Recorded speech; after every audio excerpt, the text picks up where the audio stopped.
Deadlines have the power to motivate us and give us focus, but they can also produce stress and sleepless nights, not to mention brinkmanship and immobilization. So are deadlines really the best way for managers to get the most out of their employees? And are there better ways of using them that can capture some of the positives with less of the stress? Welcome to The Big Question, the monthly video series from Capital Ideas at Chicago Booth. I'm Hal Weitzman, and with me to discuss the issue is an expert panel. Devin Pope is an Associate Professor of Behavioral Science and the Robert King Steele Faculty Fellow at Chicago Booth. He studies a variety of topics at the intersection of economics and psychology, including the dynamics of racial bias, used car auctions, and college admissions. Ayelet Fishbach is the Jeffrey Breckenridge Keller Professor of Behavioral Science and Marketing at Chicago Booth. She's an expert in social psychology with specific emphasis on motivation and decision-making. Her research has won her several international awards, while her teaching earned her the Provost Teaching Award from the University of Chicago in 2006. And Oleg Minsky is an Associate Professor of Marketing and the Charles M. Harper Faculty Fellow at Chicago Booth. His research focuses on goals and motivations, intertemporal decision-making, consumer beliefs, and inference. Panel, welcome to The Big Question. Ayelet Fishbach, let me start with you. Basic question, how do deadlines work? What's the psychological process that goes on when we set a deadline, when we see a deadline? Well, probably you set deadlines for one of two reasons, either that you want to motivate someone, including yourself, or that you want to facilitate coordination. If you have different people that need to work together somehow, that you need to see deadlines so that they can better arrange their schedule. In terms of motivation, what deadlines do is basically like goal setting. They remind us that we need to give some priority to something because there is a certain time by which that has to be completed. Okay.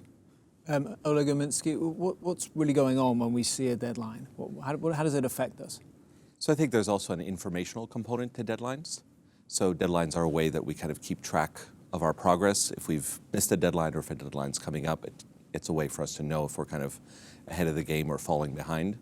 And I think you were talking about social coordination. I think it can also be a way that we communicate information to each other. So by providing deadlines for each other, we also convey expectations or prior experiences of how long things might take.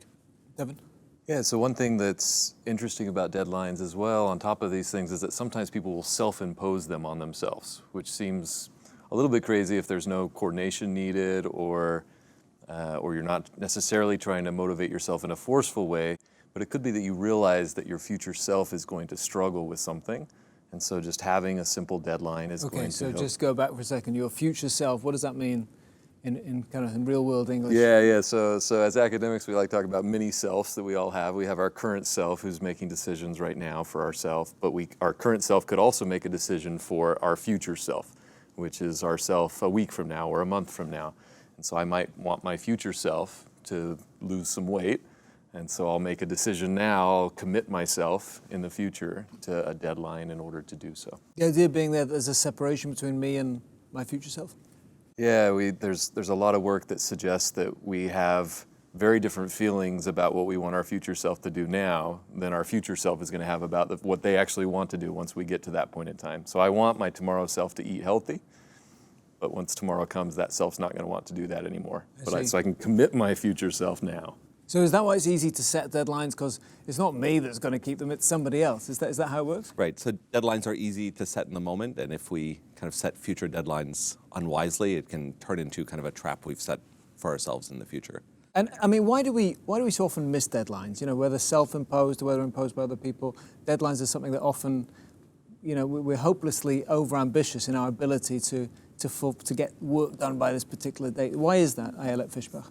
Yeah, so part of the reason that we miss deadlines is what we refer to as the planning fallacy, which is the idea that we underestimate how many other things we want to accomplish in the future. So, you know, I open my calendar 2 months from now and it looks pretty empty, and I don't take into account the fact that everything that I needed to do today, I might also need to do in 2 months. So all these daily tasks, all these things that come up that we didn't anticipate, they still happen, and we don't quite give them enough room in our planned calendars, and we know that. Another, maybe even more interesting reason why we miss deadlines is that we, to begin with, set some challenging deadlines on ourselves. We were trying to motivate ourselves. Okay? You suggested that we want to be healthier, okay? We want to be more successful, and so we set these somewhat unrealistic deadlines that obviously many times we are going to not be able to meet. They were in advance set such that it's really hard to meet them.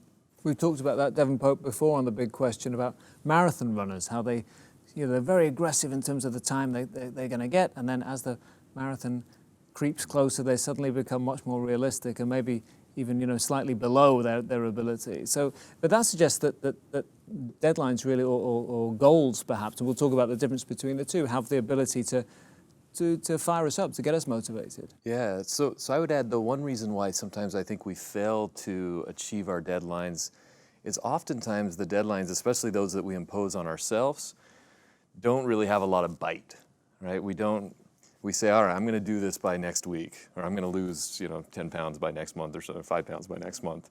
But what's going to happen if I don't? It's kind of cheap talk is what some people would call it. And so some of the more effective deadlines are those deadlines that are also somehow coupled to an actual consequence. And coupling that, so an employer that imposes a deadline needs to make sure that the employee understands that it's not just an expectation or a hope, it's something that if it doesn't get done, then there could be a consequence as well. You might be talking about linking performance, linking pay to hitting certain deadlines. Yeah, absolutely. Okay, it seems like that would be fraught with dangers in itself. The quality of the work might not be the best. But Oleg Minsky, what's your view on why deadlines are so easy to miss?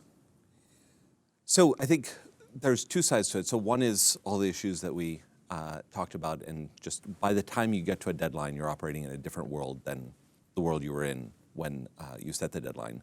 I think you can also look at it on the flip side, which is that there's kind of a dark side to deadlines potentially, which is deadlines exert this kind of motivational force. We feel bad about missing deadlines, and so then we might make choices that we wouldn't have made, and we might be in a position to kind of know better. We've talked about this before, right?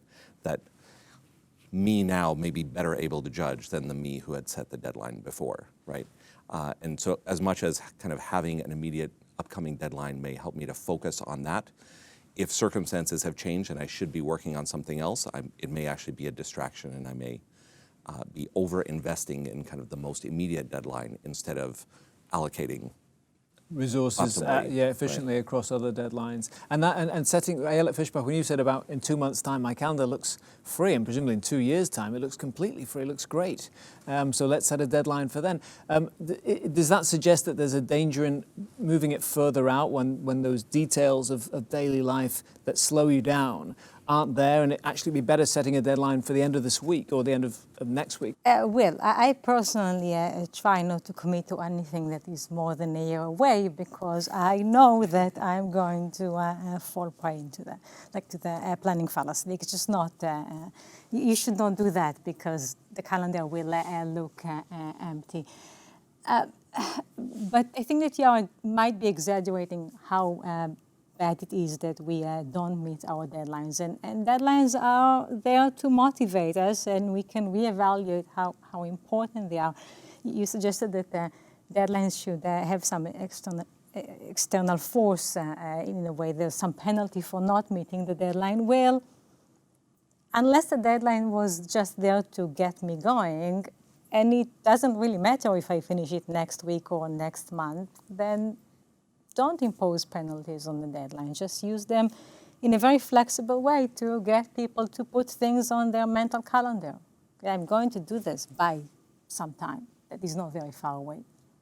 I guess the problem is that the planning fallacy can things can be postponed forever. Yes, and I believe that you don't want to set the deadline too far. First, because if it's very far away, then really I should do nothing about it right now, and that's probably the risk with externalities, with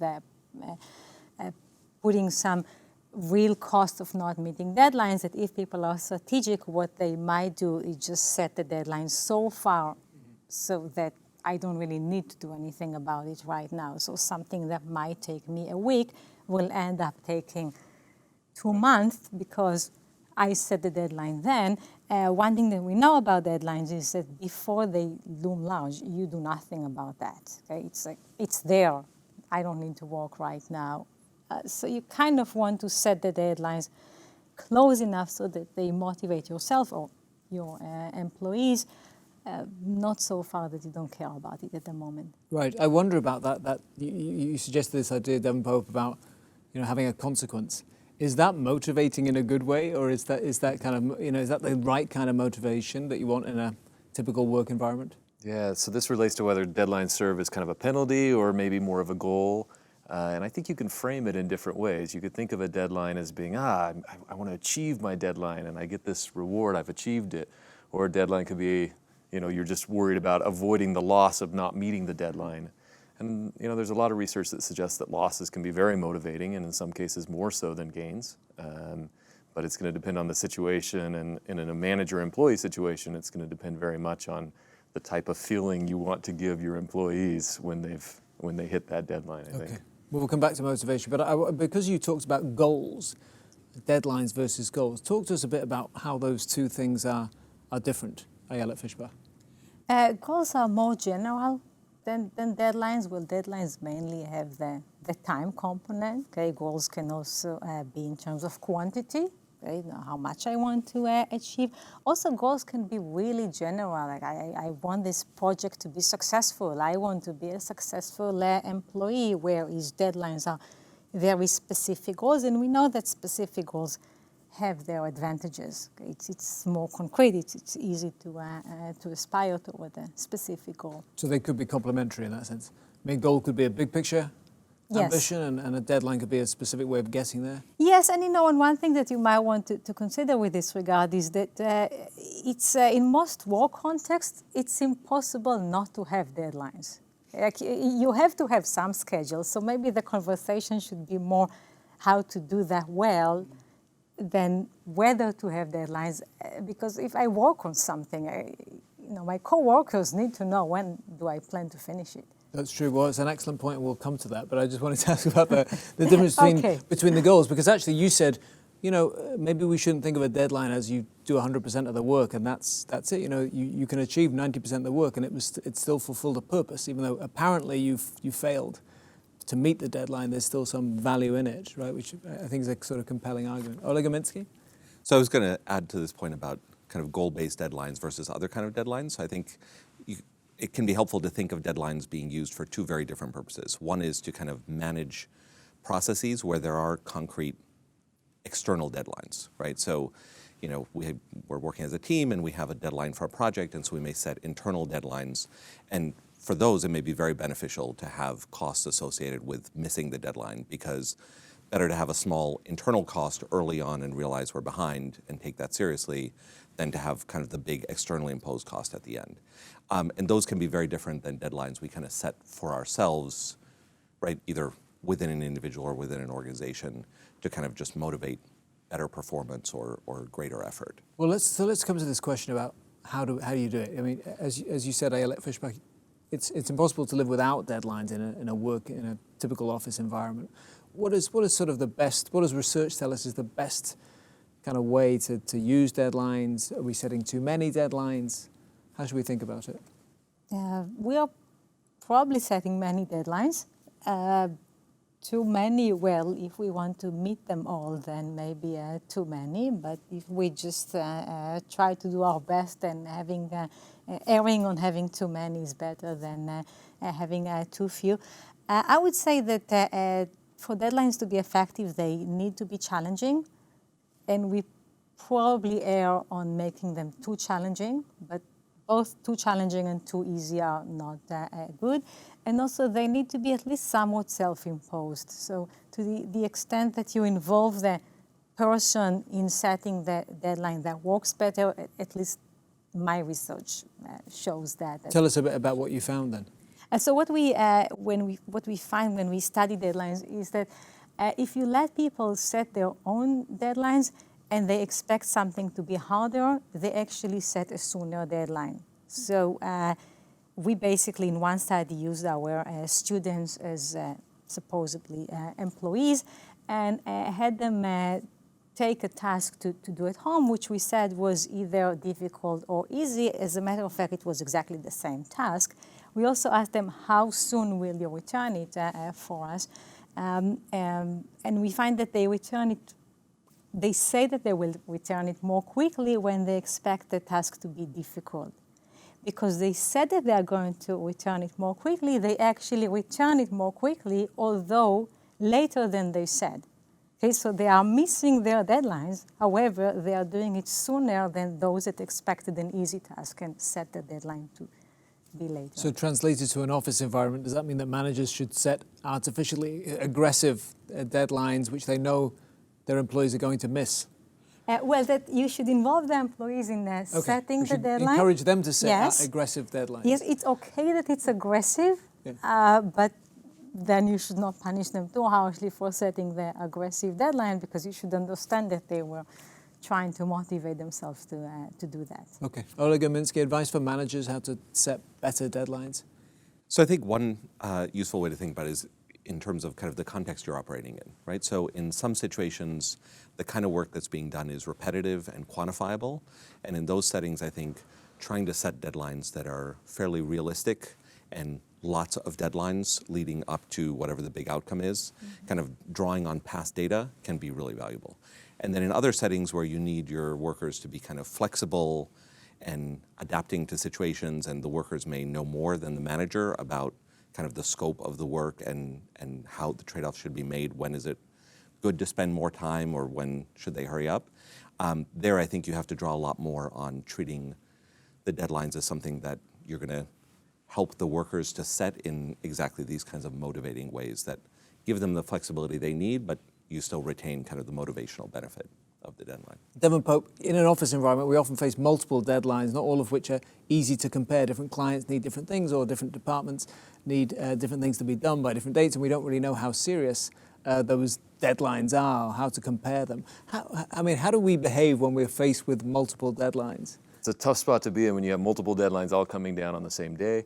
I think we do very poorly in situations like that, is the easy answer.